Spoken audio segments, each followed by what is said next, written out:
Oke, selamat malam semua. Malam. Malam. Selamat malam juga untuk Pak Agus Handoyo. Terima kasih sudah hadir di PDKK Elsa.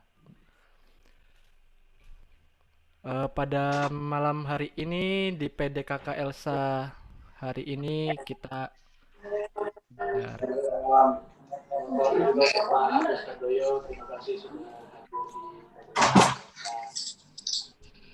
Ya, pada malam hari ini PDKK Elsa akan membawakan tema Angelus Castos Firman oleh Bapak Agustinus Handoyo.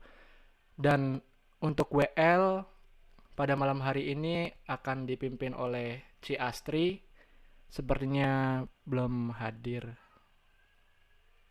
Oh, ya. Dan selanjutnya keyboardisnya seperti biasa ada Ko Henry. Selanjutnya singer ada saya sendiri. Mungkin itu saja. Mungkin bisa langsung dimulai Ko Henry atau Panandi, silahkan.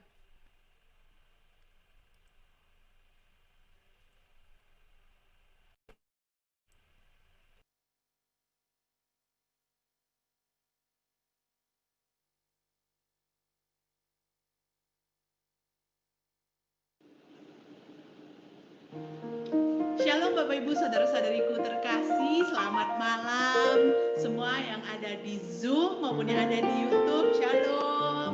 Puji Tuhan, malam ini kita bertemu kembali melalui persekutuan doa Elsa. Kabarnya gimana semua? Luar biasa ya.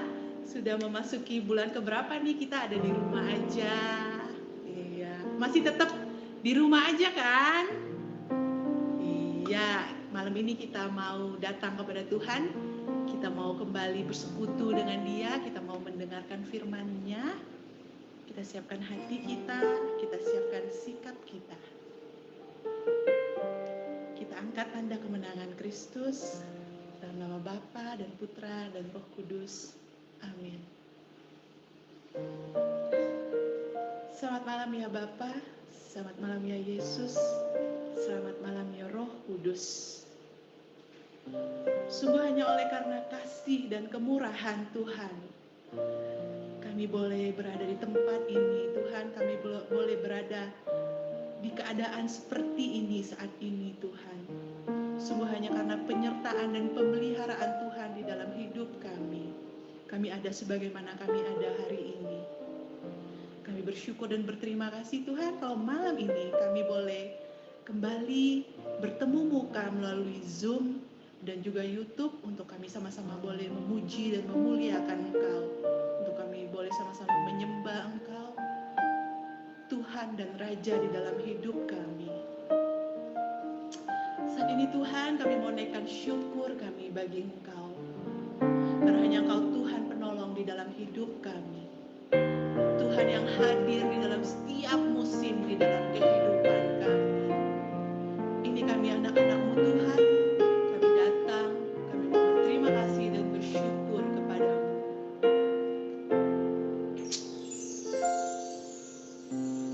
Musim akan selalu berganti, kasih Tuhan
Terima kasih ya Tuhan untuk kehadiran-Mu di dalam kehidupan kami, untuk penyertaan-Mu di dalam hari-hari kami.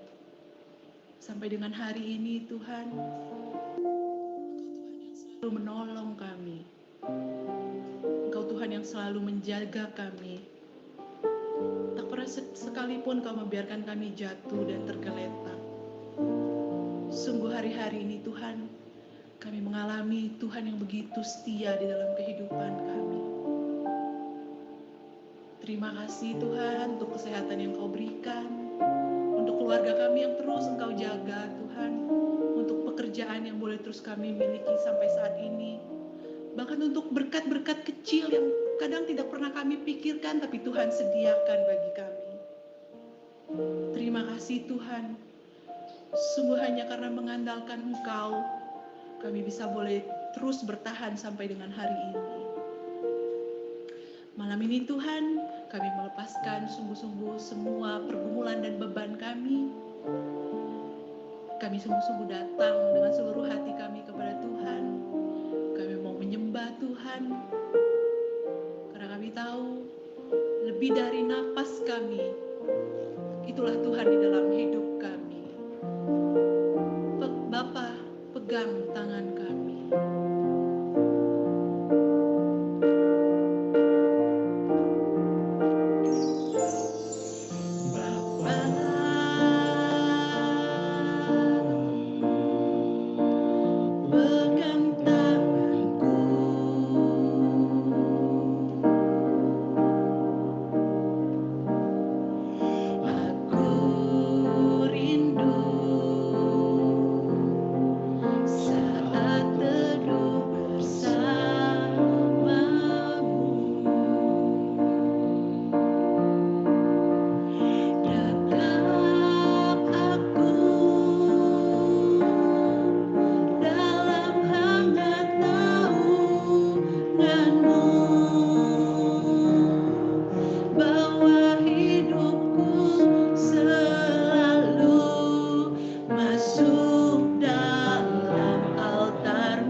perlukan kasih-Mu Bapa, kasih-Mu Bapa, berjalan bersama-Mu seumur hidup kami Tuhan. Bapa, seumur hidupku, iman kami Tuhan, diberi nafasmu Bapa,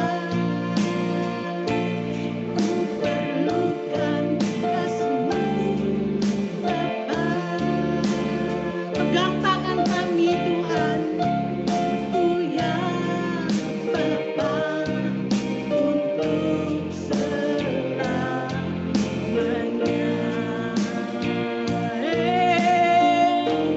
Lebih dari nafasku Bapa, ku perlukan kasih-Mu Bapa, berjalan bersama-Mu Bapa, seumur hidupku.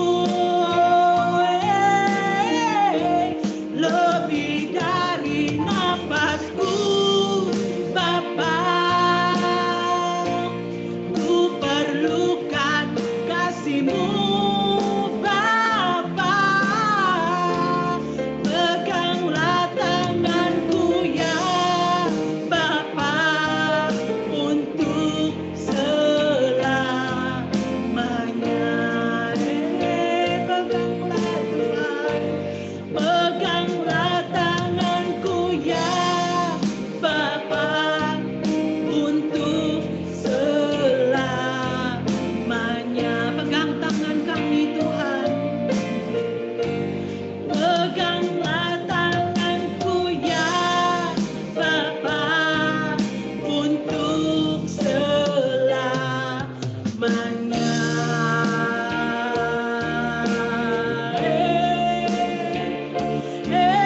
Haleluya. Lebih dari napas kami Tuhan, lebih dari napas kami perlukan Engkau Tuhan.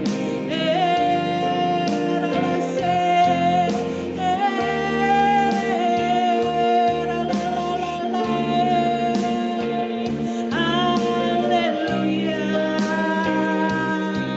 Kau yang kami sembah, Kau yang kami puja.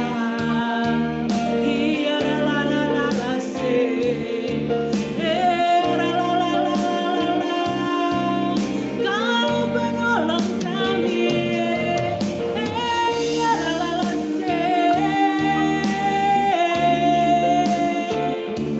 Kau yang layak disembah, Kau yang layak kami tinggikan selamanya.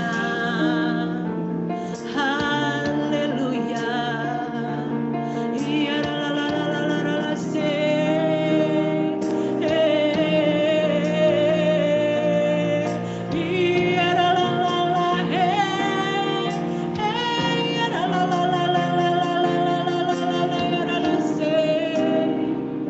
Kemuliaan hanya bagi-Mu.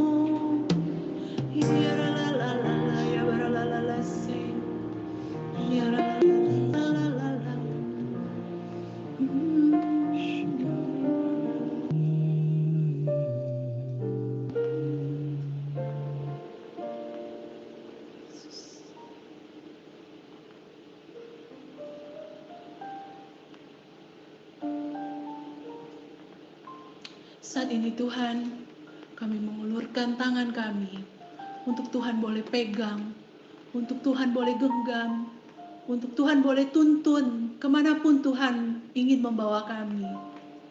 Malam ini Tuhan, dengan seluruh hati kami, dengan seluruh keberadaan kami mau mengakui lebih dari napas kami butuh Engkau Tuhan.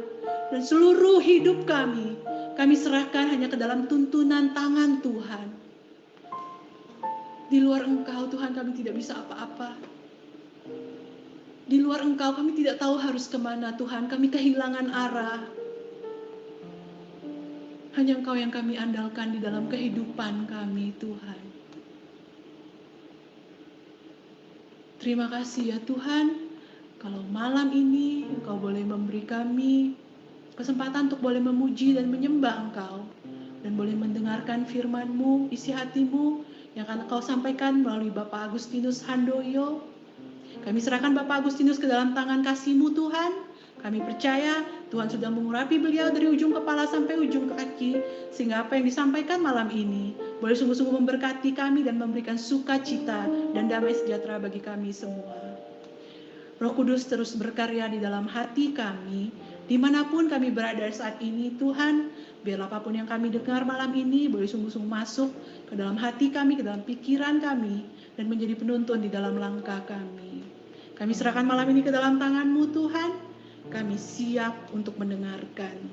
Kemuliaan hanya kepada Allah Bapa, Putra, dan Roh Kudus, seperti pada permulaan, sekarang, selalu, dan sepanjang segala abad. Amin.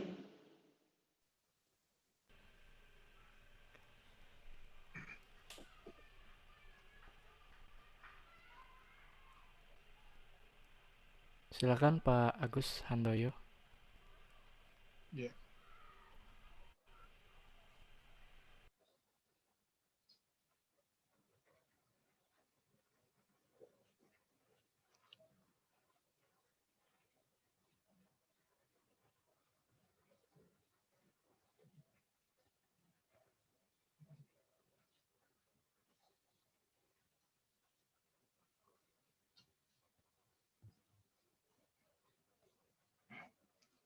Suara saya bisa kedengar?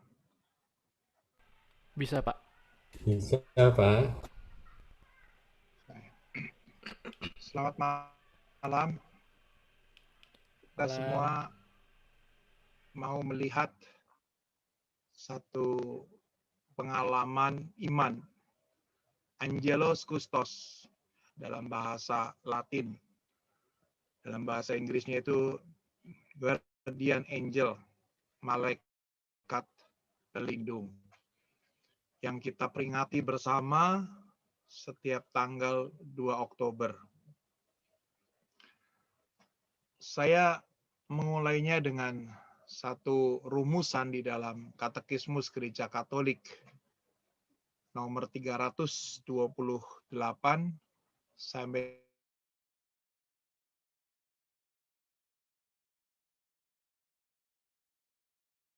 ini tanpa badan, mempunyai akal budi dan kehendak. Jadi malaikat ini punya akal budi dan kehendak, bahkan malaikat agung punya nama, Mikael, Rafael, Gabriel. Berwujud pribadi dengan karakternya masing-masing, karena makhluk ini ciptaan Tuhan dan tanpa badan, dan tidak mengenal hukum fana, sehingga pribadi ini tidak dapat mati. Karena kondisi itulah cahaya kemuliaannya melampaui segala makhluk yang kelihatan. Flora dan fauna punya badan, mereka mati. Manusia juga punya badan, sehingga punya kefanaan. Karena itulah sisi kemuliaan dari malaikat ini melampaui segala makhluk yang kelihatan dalam kesempurnaan yang kita tidak bisa bayangkan seperti apa dalam kesempurnaan. Nah, rumusan itu oleh kitab suci dan kesepakatan tradisi dinamakan malaikat. Di dalam gereja Katolik mengenal nama-nama malaikat ini.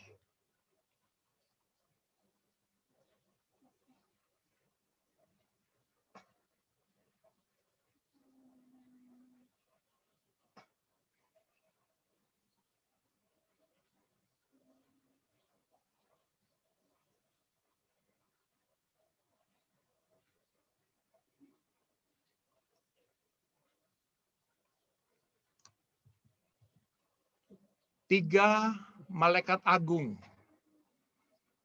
yang dihormati dan dipestakan oleh gereja setiap tanggal 29 September. Dihormati dan dipestakan. Mikael, Rafael, dan Gabriel. Dan khusus yang pada malam hari ini kita akan dalami adalah tentang malaikat pelindung. Bukan dipestakan tetapi diperingati setiap tanggal 2 Oktober. Ibu dan Bapak, saudari-saudara semuanya, sejak tahun 1608, itu berarti setelah peristiwa reformasi, Paus Paulus kelima menempatkan malaikat pelindung dalam satu deret orang-orang kudus dan menjadi pesta gerejawi. Lalu pada tahun 1670 oleh Paus Clement ke-10, ini adalah fotonya Paus Clement yang ke-10, malaikat pelindung itu menjadi peringatan wajib yang dilaksanakan oleh liturgi gereja pada hari kedua bulan misioner. Jadi tanggal 2 Oktober itu adalah hari kedua dari bulan Oktober. Di mana sepanjang bulan Oktober intensi gereja adalah intensi bulan misioner. Tahun ini gereja punya intensi tentang bulan misioner ya, sebagai bulan misi, di mana dengan moto menjadi pelindung bagi sesama. Gereja mengajak kita sepanjang bulan Oktober ini, mari bersama-sama kita hadir di dunia, menjawab panggilan kita sebagai malaikat pelindung. Memberi bukan sekedar materi, tetapi juga dukungan, semangat, kepercayaan, dan kehadiran yang membawa damai. Ibu dan Bapak, sekarang kita mengenal bulan Oktober adalah bulan Rosario. Itu ditetapkan oleh Paus Sixtus yang ke-10 pada tahun 1700-an. Dan ini ditetapkan bulan Oktober sebagai bulan misioner sejak tahun 1600. Jadi pada waktu itu Paus Clement menetapkan bulan Oktober sebagai bulan misioner, lalu 100 tahun kemudian oleh Paus Pius ke-10 ditempatkan sebagai bulan Rosario sehubungan dengan peristiwa di Laut Lapento. Tepatnya pada hari ini, tanggal 7 Oktober adalah kemenangan pasukan Italia atas serbuan dari pasukan Ottoman. Ada hari ini, 7 Oktober.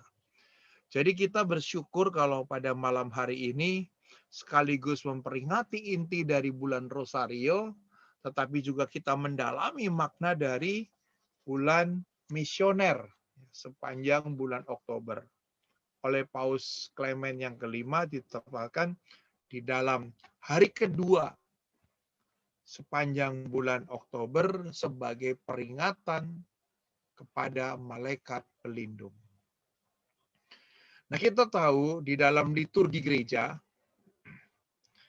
gereja tentunya mempersatukan diri dengan para malaikat untuk menyembah Allah yang Maha Kudus dan meminta bantuan mereka. Seperti kalau kita di dalam PD sering menyanyikan lagu Bersama Malaikat di Surga. Nyanyi dan kidung menyembah kemuliaan Yesus bersama malaikat di surga. Demikian juga di dalam liturgi setelah prefasi menjelang doa syukur agung, kita semua diajak oleh gereja untuk mengumandangkan Madah Sanctus. Bersama dengan malaikat di surga, kita masuk ke dalam misteri doa syukur agung.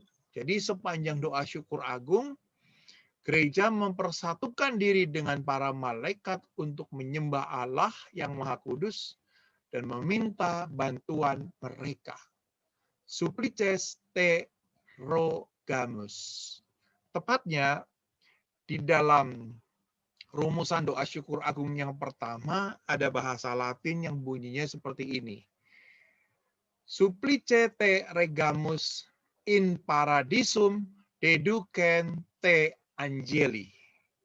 In paradisum deducen te angeli. Nah, di sini secara lengkap bunyinya Allah yang Maha Kuasa, utuslah malaikatmu yang kudus. In paradisum deducen te angeli. Utuslah malaikatmu yang kudus menghantar persembahan ini ke hadiratmu agar kami yang mengambil bagian dalam kurban perjamuan ini dengan menyambut tubuh dan darah putramu dipenuhi dengan rahmat dan berkat. Nah, saya mulai dengan satu peristiwa yang dihadapi oleh Rasul Paulus kepada orang-orang di Kolose. Jadi orang-orang Kristen yang ada di Kolose pada sekitar tahun 60, 30 tahun setelah penyaliban Yesus, ada persoalan. Karena orang-orang Kolose itu sebelum mereka menjadi Kristen, mereka penganut dewa-dewi, penganut tahayul-tahayul, ya, penganut ajaran-ajaran yang memang tidak sesuai dengan pandangan iman Kristen. Maka Rasul Paulus menekankan ya di dalam Kolose bab 1 ayat 16, karena di dalam Dialah telah diciptakan segala sesuatu yang ada di surga dan yang ada di bumi, yang kelihatan dan yang tidak kelihatan, baik singgasana maupun kerajaan, baik pemerintah maupun penguasa, segala sesuatu diciptakan oleh Dia untuk Dia. Rasul Paulus menegaskan 30 tahun setelah penyaliban Yesus, segala sesuatu baik yang kelihatan maupun tidak kelihatan diciptakan, ya, baik penguasa dan segala sesuatu diciptakan oleh Allah dan untuk Yesus. Jadi Kristus adalah pusat dunia malaikat. Malaikat diciptakan oleh Allah, segala sesuatu diciptakan oleh Allah, dan semua yang Allah ciptakan untuk Kristus. Sehingga di dalam bab 2 ayat 18, inilah persoalan di Kolose. Ada orang-orang yang sudah menjadi Kristen, tapi masih dipengaruhi oleh pandangan agama yang lama. Maka Paulus mengatakan, janganlah kamu biarkan kemenanganmu digagalkan oleh orang yang pura-pura merendahkan diri dan beribadah kepada malaikat serta berkanjang pada penglihatan-penglihatan dan tanpa alasan membesar-besarkan diri oleh pikirannya yang duniawi. Jadi Rasul Paulus berhadapan dengan orang-orang di Kolose yang sangat karismania, ya, menekankan penglihatan dan tanpa alasan ujung-ujungnya adalah popularitas diri oleh ketenaran, ya, mencari ketenaran oleh pikirannya yang duniawi. Jadi malaikat menurut Rasul Paulus itu bukan yang disembah adalah Yesus. Malaikat adalah milik Yesus, tercipta oleh Allah dan untuk Yesus. Karena itulah berdasarkan tadi rumusan dalam katekismus, bahwa malaikat adalah makhluk rohani yang tidak berbadan, tetapi dia tetap makhluk ciptaan yang tidak untuk disembah.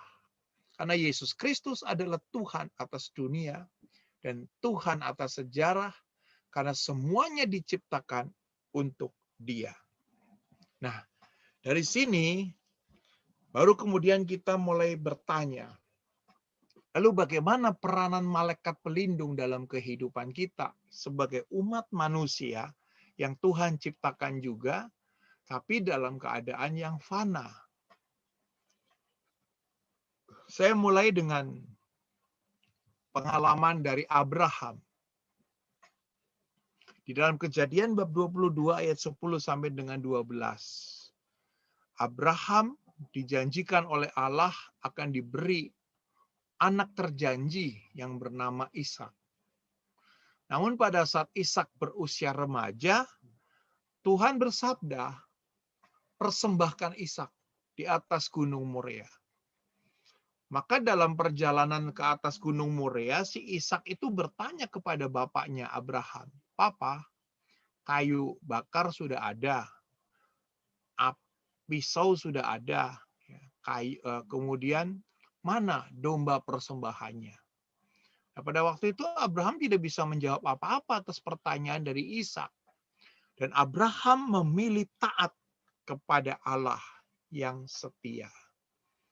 Jadi pada waktu Abraham akhirnya sampai ke atas gunung Moria, mengikat Ishak.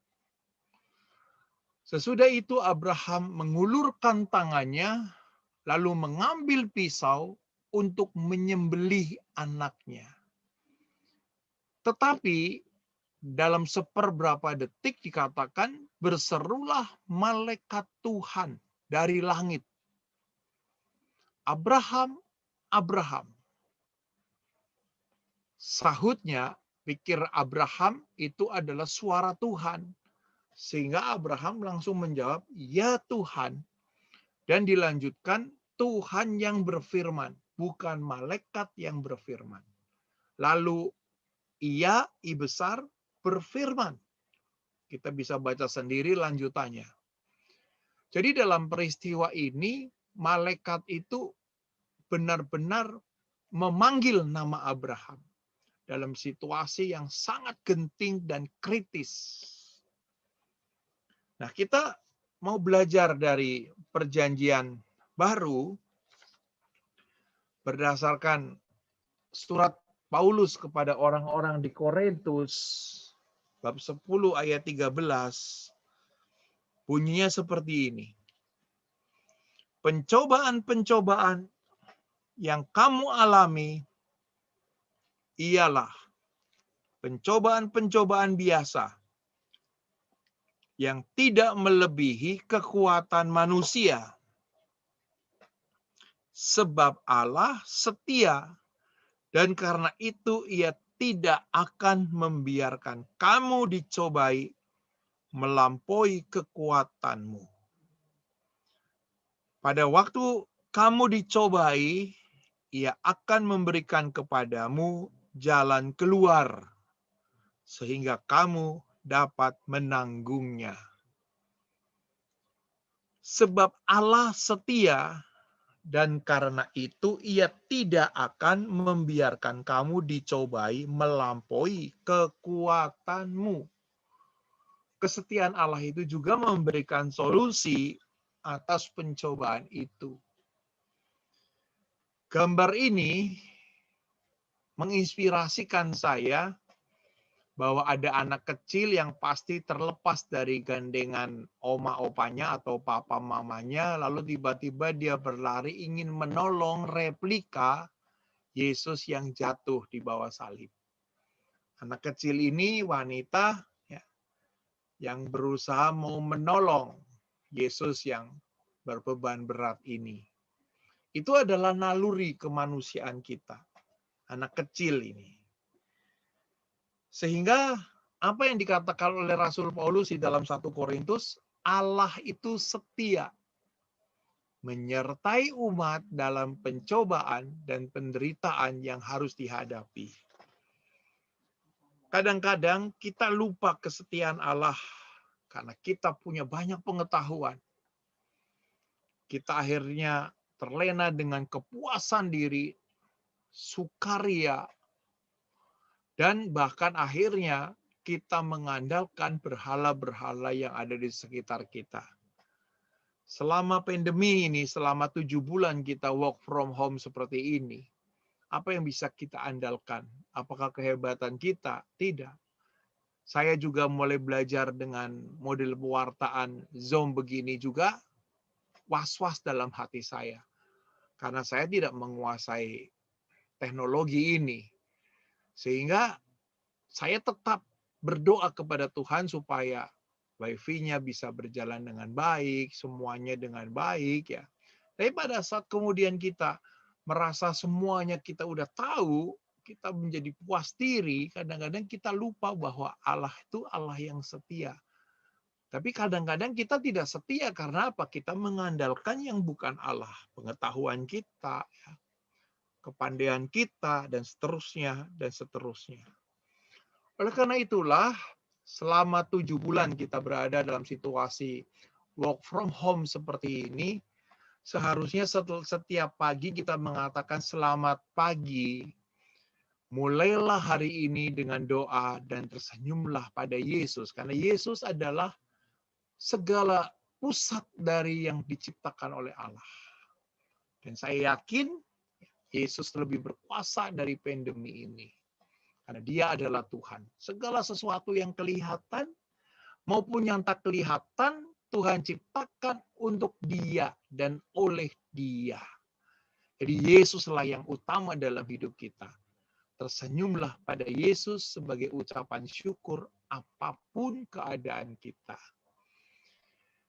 Nah, Ibu, Bapak, Saudari, dan Saudara semuanya, sekarang kita mau mendalami lagi tentang peranan malaikat pelindung dalam hidup kita. Karena kita adalah orang-orang yang menjadi pengikut Yesus dan percaya sepenuh-penuhnya kepada Yesus, bahkan janji Yesus akan kehidupan yang kekal pun kita imani, karena dia yang bangkit adalah yang sulung, maka kita semua yang menjadi pengikutnya pun akan memperoleh anugerah kehidupan yang kekal itu. Sehingga apa yang terjadi dalam diri Yesus itu juga akan terjadi dalam diri kita kalau kita imani sungguh-sungguh. Nah, dari sisi yang lain, ya kita mau mendalami pada malam hari ini bagaimana para malaikat itu menyertai hidup Yesus. Kalau kita yakin bahwa Yesus adalah junjungan kita, maka malaikat yang menyertai Yesus juga akan menyertai kita.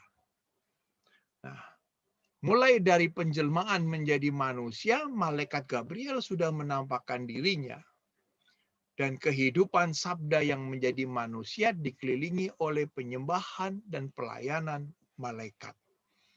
Jadi sejak kita dibaptis, sejak kita menjadi pengikut Yesus,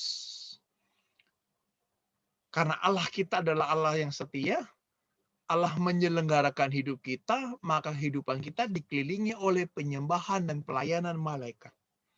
Saya tunjukkan 3 peristiwa penting dalam kehidupan Yesus. Yang pertama adalah waktu Yosef ada dalam satu kebingungan. Yosef ada dalam satu dilema. Yosef sebagai orang yang benar, yang tulus, yang jujur. Namun tidak tahu apa yang harus diambil keputusannya dengan dilema bahwa tunangannya mengandung dengan kuasa Roh Kudus. Sehingga melalui mimpi, Yosef menerima pernyataan Allah untuk tidak takut menerima Maria dan perkandungannya.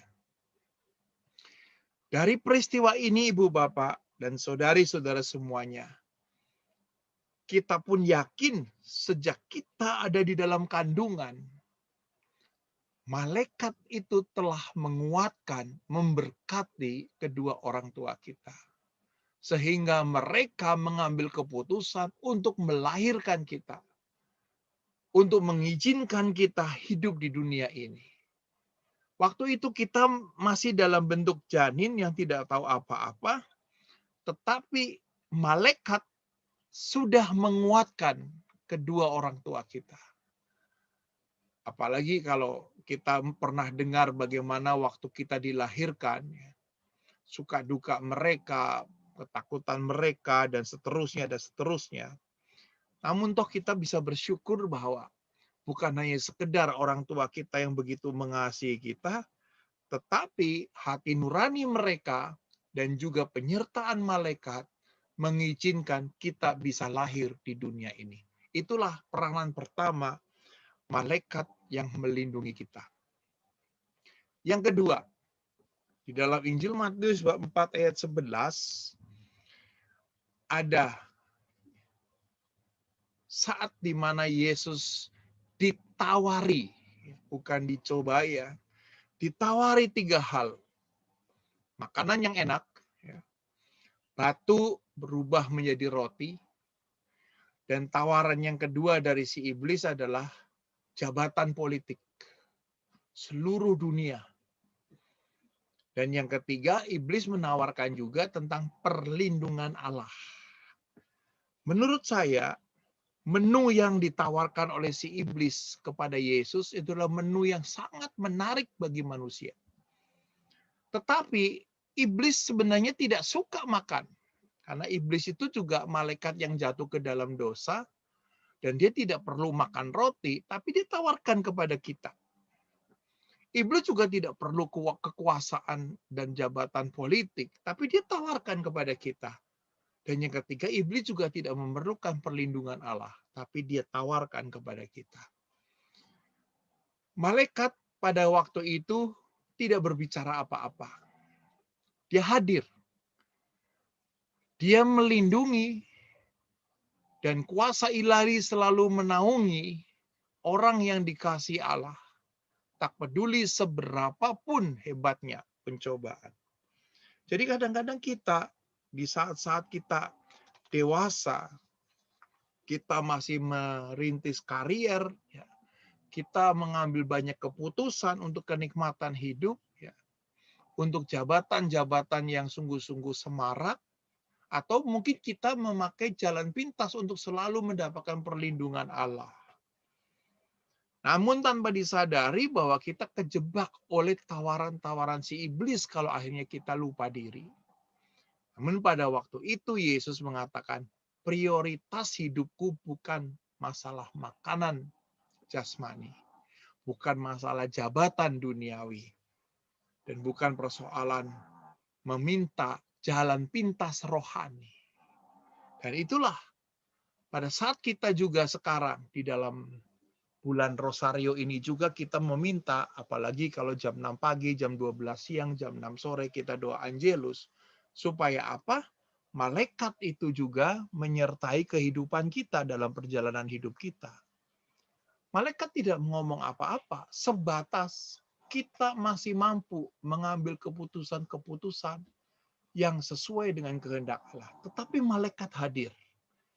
Itulah yang tanpa kita sadari, kesetiaan Allah ada di sini. Dan yang ketiga, kalau kita lihat lagi di dalam Injil Lukas, bab 22, ayat 43, dikatakan seperti ini. Maka seorang malaikat dari langit menampakkan diri kepadanya untuk memberi kekuatan kepadanya. Jadi pada waktu itu Yesus berada di Taman Getsemani, sedang menghadapi sakratul maut. Dikatakan dalam bahasa Yunani, hematidrosis. Yesus mengalami kerapuhan emosi sampai mengeluarkan keringat darah. Apa yang harus Yesus lakukan? Yesus juga memohon kalau boleh piala ini berlalu daripadaku. Tapi Yesus bertahan dan di situ malaikat juga tidak ngomong apa-apa. Maka tadi saya katakan pada waktu Abraham mengambil satu keputusan untuk mengorbankan anaknya, nampaknya kekuatan Abraham itu terbatas sekali sehingga malaikat berseru dengan memanggil namanya Abraham, Abraham. Tapi kalau kita lihat dalam kehidupan Yesus, di saat Yesus mengalami sakratul maut, Allah tidak memberikan pencobaan yang melebihi kemampuan kita. Jadi kita sungguh-sungguh percaya dalam pergumulan-pergumulan itu malaikat tidak perlu nampak, ya, tidak perlu bersuara, karena kita dimampukan oleh iman kita.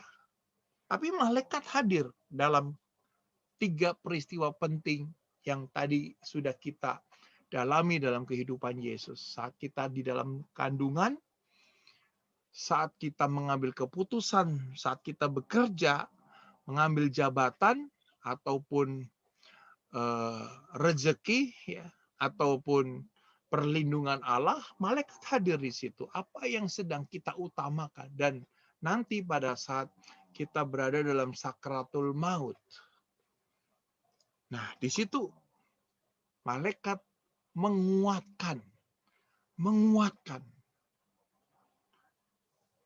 Di dalam perjanjian lama, saya beri contoh juga di dalam Daniel bab 3 ayat 24, itu adalah sahabat-sahabat dari Daniel. Esak, Abednego, ya itu adalah 3 sahabat Daniel yang kemudian dipaksa oleh Raja Nebukadnezar untuk menyembah patung berhala orang-orang Babel. Esak, Abednego, dan Mesak ini akhirnya karena menolak tawaran raja, maka 3 sahabat Daniel ini dimasukkan ke dalam tanur api yang menyala. Lalu apa hasilnya? Kemudian terkejutlah Raja Nebukadnezar, lalu bangun dengan segera, berkatalah ia kepada para menterinya, bukankah 3 orang yang telah kita campakkan dengan terikat di dalam api itu? Jawab para menteri, benar ya Raja. Lalu ayat selanjutnya, kata Raja, tetapi ada 4 orang kulihat berjalan-jalan dengan bebas di tengah-tengah api itu. Mereka tidak terluka, dan yang keempat, rupanya seperti anak dewa. Raja Nebukadnezar itu bukan orang Yahudi, sehingga dia tidak mengerti tentang kesetiaan Allah, tentang peranan malaikat, tapi dikatakan rupanya seperti anak dewa. Nah, kita dalam kesaksian hidup kita juga, orang lain yang mungkin beda agama bisa menyaksikan bagaimana Allah melindungi kita, bagaimana Allah memproteksi hidup kita. Nah, sebelum ini saya tunjukkan juga bagaimana pergumulan 3 sahabat Daniel ini. Dikatakan di dalam bab 3 ayat 17. Jika Allah kami yang kami puja sanggup melepaskan kami, jadi pada waktu itu 3 sahabat Daniel juga tidak tahu apa yang akan terjadi. Jika Allah kami yang kami puja sanggup, Allah punya cara. Maka ia akan melepaskan kami dari perapian yang menyala-nyala itu, dan juga dari dalam tanganmu, ya Raja. Jadi pada waktu itu 3 sahabat Daniel juga tidak tahu apa yang akan Allah lakukan. Lalu dikatakan di dalam bab 3 ayat 18, tetapi seandainya Allah tidak melakukan apapun, ya mereka akan terbakar seperti gambar di sini. Tetapi seandainya tidak, 3 sahabat Daniel ini siap untuk menjadi martir. Hendaklah Tuanku mengetahui ya Raja, bahwa kami, Sadrak, Abednego, dan Mesak, tidak akan memuja dewaanku dan tidak akan menyembah patung emas yang Tuanku dirikan itu. Nah, disinilah yang disebut apa? 3 sahabat Daniel ini mampu mengatasi pencobaan itu. Allah tidak pernah memberikan pencobaan melebihi kemampuan kita. Meskipun dia akan dimasukkan ke dalam tanur api, tapi tidak tahu Namun hasilnya tadi, bahwa dia diselamatkan dan bahkan ada seorang yang disaksikan oleh Raja Nebukadnezar seperti seorang anak dewa. Demikian juga dalam pengalaman Daniel. Daniel bab 7 ayat 2, berkatalah Daniel demikian, pada malam hari aku mendapat penglihatan tampak keempat angin dari langit mengguncangkan laut besar. Dan apa yang muncul dari atas langit itu, 4 binatang besar yang naik dari dalam laut, yang satu berbeda dengan yang lain. Ini adalah singa yang melambangkan kewibawaan. Tetapi singa yang bersayap, yaitu kewibawaan yang diraih dengan jalan cepat. Yang kedua, ini adalah beruang, lambang makan. Jadi kalau kita di restoran inginnya cepat saji, jangan pakai lama. Ini beruang. Lalu kemudian yang ketiga ini macan tutul yang bersayap juga. Macan tutul itu larinya cepat tapi dikasih sayap. Jadi ini adalah satu godaan-godaan dunia, kewibawaan dengan jalan pintas, makanan yang serba cepat, dan gerakan yang serba cepat. Lalu kemudian monster yang keempat ini tidak tahu namanya, ada tanduknya 10 dan seterusnya.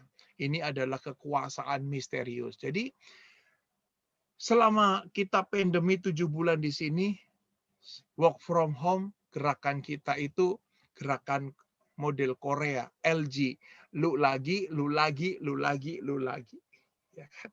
Jadi tidak ada lagi yang serba cepat. Semuanya berjalan, terasa sudah 7 bulan, terasa sudah 8 bulan, sebentar lagi Natal, kita masih begini. Namun apa yang membuat kita bisa bertahan seperti juga Daniel, sementara aku terus melihat tahta-tahta diletakkan lalu duduklah yang lanjut usianya, suatu sungai api timbul dan mengalir dari hadapannya 1000 kali beribu-ribu melayani dia, dan selaksa kali berlaksa-laksa berdiri di hadapannya. Daniel sungguh yakin ada kemuliaan Allah yang begitu besar dibandingkan dengan tawaran-tawaran dunia ini yang semuanya serba cepat, tetapi seperti juga kata Paus Fransiskus, jangan takut dengan pandemi ini. Dan kita perlu berdoa, Tuhan, kami percaya kami telah divaksin oleh kuasa darah Yesus. Nah, Ibu Bapak, kemudian bagian yang terakhir, kita akan melihat bagaimana pandangan dari Santo Bernardus. Dikatakan seperti ini, demikianlah para malaikat itu berada di sini, mereka ada di sampingmu, mereka ada bersamamu, mereka ada bagi kamu, mereka ada di sini untuk melindungimu serta melayanimu, dan meskipun Tuhanlah yang telah menugaskan, kita tetap harus berterima kasih kepada mereka oleh karena kasih mereka yang besar, sehingga mereka taat serta datang untuk menolong kita pada saat kita membutuhkan pertolongan. Yesus terus bertahan. Nah, kalau kita lihat di dalam Injil Matius 26 ayat 53, waktu Yesus ditangkap, ya, lalu bagaimana Yesus tidak berseru minta bantuan malaikat. Dikatakan di sini, atau kau sangka bahwa aku tidak dapat berseru kepada Bapakku supaya ia segera mengirim lebih dari 12 pasukan malaikat membantu aku. Jadi waktu Yesus ditangkap, Yesus tidak berteriak, tolong, tolong, lindungi kami. Maka seperti doa Santo Bernardus tadi, mereka ada di sini untuk melindungimu, untuk melayanimu. Dan meskipun Tuhanlah yang telah menugaskan, kita tetap harus berterima kasih kepada malaikat pelindung kita. Jadi kita tidak perlu seperti cengeng begitu kan. Karena apa? Allah tidak pernah memberikan pencobaan yang melebihi kemampuan kita. Oleh karena itulah kita harus berseru dalam Mazmur 137, ya Tuhan, aku bersyukur kepadamu dengan segenap hati, aku bermazmur bagimu di hadapan para malaikat. Semoga dengan sepanjang bulan Oktober, bulan Rosario, Bunda Maria juga melindungi kita, malaikat pelindung juga seperti dikatakan oleh Santo Bernardus menyertai kita, dan kita bisa mengucap syukur kepada Tuhan dengan segenap hati, seperti yang Yesus katakan di dalam Matius bab 18 ayat yang ke-10, ingatlah, jangan menganggap rendah seorang dari anak-anak kecil ini, karena aku berkata kepadamu, ada malaikat mereka di surga yang selalu memandang wajah Bapakku yang di surga. Jadi, kita semua diberi satu jaminan kesetiaan Allah dengan perlindungan malaikat-malaikat ini. Kalau kita berlaku seperti anak kecil ini dengan segala kerendahan hati, memberi perhatian dan keterbukaan kepada yang sama ya dengan kita, seperti dalam permenungan bulan kitab suci kemarin, bahwa kalau kita golongan domba, memperhatikan golongan kambing. Kalau kau melakukannya kepada orang kecil dan yang hina ini, engkau juga melakukannya untuk aku. Itu Matius 25 ayat 40 dan 45. Lalu dikatakan di dalam Matius bab 10 ayat 42 bunyinya seperti ini. Dan siapa memberi air sejuk secangkir saja pun kepada salah seorang yang kecil ini, karena ia muridku, aku berkata kepadamu, sesungguhnya ia tidak akan kehilangan upahnya daripadanya. Nah, waktu saya melihat satu foto ini, saya menarik ya. Ini ada satu anak yang baru dibelikan HP, karena memang sekarang harus sekolah online. Ditunjukkan kepada mamanya. Foto ini adalah pasti gambar dari profil orang-orang sederhana. Dan inilah orang-orang kecil yang karena pandemi dia harus punya barang mewah seperti HP ini. Nah, ini adalah perilaku memberikan sesuatu yang terbaik. Maka pada saat kita dalam kehidupan ini, akhirnya orang tidak peduli lagi dengan kehidupan kita, jangan menjelaskan tentang kebaikanmu kepada siapapun. Jangan menjelaskan tentang kebaikanmu kepada siapapun. Karena yang menyukaimu tidak butuh itu. Dan yang membencimu tidak percaya itu. Jadi kita percaya dengan kesetiaan Allah, bukan kesetiaan orang lain, bukan kesetiaan IT, bukan kesetiaan siapapun, tapi kesetiaan Allah yang selalu menyertai kita. Oleh karena itulah, marilah kita bersama dengan Santa Hildegard dari Bingen. Jiwa berkata, aku dipanggil untuk menjadi teman para malaikat, karena akulah nafas kehidupan yang dihembuskan Allah ke tanah liat yang kering. Jiwaku berkata, aku dipanggil untuk menjadi teman para malaikat, karena akulah nafas kehidupan yang dihembuskan Allah ke tanah liat yang kering. Kita bisa bayangkan Tuhan ciptakan kita dari tanah, lalu kita bisa hidup, itu karena kesetiaan Allah, itu juga bisa hidup sampai hari ini, itu juga karena perlindungan para malaikat itu. Holy Guardian Angel, berdoa, malaikat pelindung kita senantiasa menyertai kita semuanya. Amin. Tuhan Yesus memberkati kita semuanya. Terima kasih, Chris.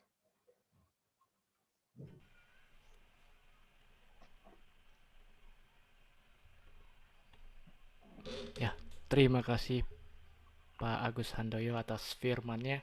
Tadi luar biasa sekali ya. Ternyata malaikat pelindung itu juga bertindak sama terhadap kita seperti yang telah dilakukannya pada Yesus. Yang saya tangkap itu ada 3 poin ya Pak. Yang pertama melindungi Yesus dalam usia anak-anak. Terus yang kedua melayani Yesus di padang gurun.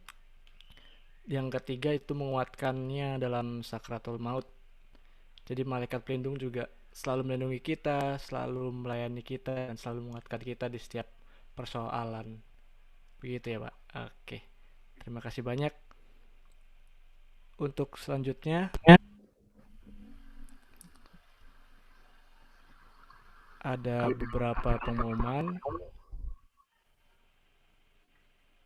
Oh, ini. Untuk teman-teman yang hadir di Zoom maupun di YouTube yang ingin berbagi sedikit rezekinya, silahkan bisa menyalurkan rezekinya melalui nomor rekening yang tertera di layar. Itu saja. Dan selanjutnya untuk pertemuan PDKK online tetap via Zoom dan YouTube di tanggal 14 di hari Rabu tanggal 14 Oktober di jam yang sama pukul 7:30 malam dengan tema cara pandang menghadapi masalah. Firman akan dibawakan oleh Pak Haryanto Onggodiputro. Selanjutnya di tanggal 21 Oktober Persekutuan Doa PKK Elsa akan membawakan tema Setia dan Waspada. Firman oleh Romo Antonius Soehardi Antara, Romo kita tercinta. Iya. Mungkin itu saja. Terima kasih untuk teman-teman semua yang hadir di Zoom dan yang hadir di YouTube. Terima kasih. Ditunggu partisipasinya untuk pertemuan-pertemuan PD online selanjutnya. Itu saja. Kita kembalikan ke WL.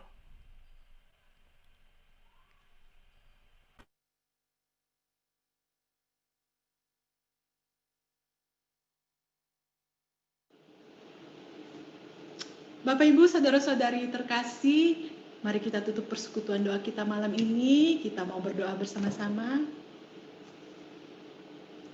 Bapa yang Maha Baik, kami bersyukur dan berterima kasih Tuhan, kalau malam ini Engkau memberikan kami kesempatan untuk boleh terus memuji, menyembah Engkau dan mendengarkan firman-Mu yang disampaikan oleh Bapak Agustinus Handoyo. Kami berdoa untuk Bapak Agustinus Tuhan, Engkau terus berkati kehidupannya, Engkau terus berkati pelayanannya, Engkau terus berkati kesehatannya Tuhan, biarlah apapun yang beliau lakukan, kemanapun beliau pergi, dia terus memuliakan nama-Mu di dalam kehidupannya. Tuhan, kami juga berterima kasih untuk firman yang boleh kami dengar malam ini. Tuhan, biarlah apapun yang kami dengar malam ini tidak sia-sia Tuhan, boleh terus masuk ke dalam hati dan pikiran kami, dan boleh menjadi penuntun di dalam langkah kami, di dalam setiap hal yang kami lakukan. Terima kasih Tuhan untuk kebersamaan kami malam ini. Persekutuan doa malam ini sudah selesai, tapi kami sungguh-sungguh percaya bahwa Engkau terus menyertai langkah kami, hati kami boleh terus memuji dan menyembah Engkau di dalam setiap hal yang kami lakukan. Dan biarlah semangat kami terus menyala-nyala Tuhan untuk melayani Engkau, bukan hanya di dalam persekutuan doa, tapi di dalam kehidupan kami sehari-hari. Biar apapun yang kami lakukan, hanya untuk kemuliaan nama Tuhan. Biarlah minggu depan kami boleh hadir kembali di dalam persekutuan doa melalui Zoom atau YouTube ini Tuhan. Bersama-sama kami juga boleh membawa keluarga kami boleh membawa saudara-saudara kami, sahabat-sahabat kami, semua teman-teman kami untuk boleh sama-sama memuji dan menyembah Engkau dan merasakan kasih-Mu, sukacita dan damai sejahtera-Mu. Terima kasih ya Tuhan. Kemuliaan hanya kepada Engkau Allah yang berkuasa di dalam hidup kami, kini dan sepanjang segala masa. Amin. Dalam nama Bapa dan Putra dan Roh Kudus. Amin. Ya, kita tutup persekutuan doa kita malam ini. Setelah kita mendengarkan firman Tuhan, kita mau terbang bersama-sama dengan Tuhan, karena firman Tuhan adalah penuntun dalam hidup kita. Firman-Mu Tuhan, ditabahi kakiku.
demikian persekutuan doa hari ini. Sampai bertemu minggu depan. Terima kasih untuk teman-teman yang ada di Zoom maupun di YouTube. Kita kembali bertemu minggu depan ya.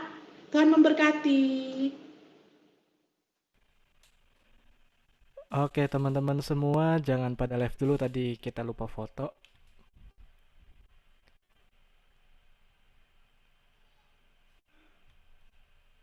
Host, mungkin mic-nya bisa dinyalakan semua.